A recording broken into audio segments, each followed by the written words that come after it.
Армысыздар құрметті студия қонақтары, армысыздар құрметті көрермендер, эфирде көкпар. Ой сайыс пікірталас бағдарламасы. Бүкіл әлемді шырмауықша шырмап, өрмекшінің торындай орап отырған бір ғажап дүние бар.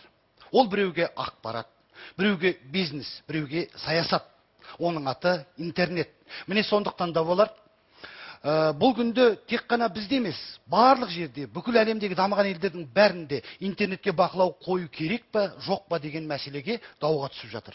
Бізде одан кейінде қалмақ емеспіз, сондықтан да бүгінгі әңгімеміздің тақырыбы интернетке бақылау қою қажет пе? Сайыс топ жетекшілерін таныстырып өтейін, сол жақтан бастайын. Гүлмира Сұлтанбаева, Әл-Фараби атындағы Қазақ ұлттық университетінің доценті. Оң жақта Бекжан Толыбай, банк қызметкері, Керек инфо сайтын дайындаушылардың бірі.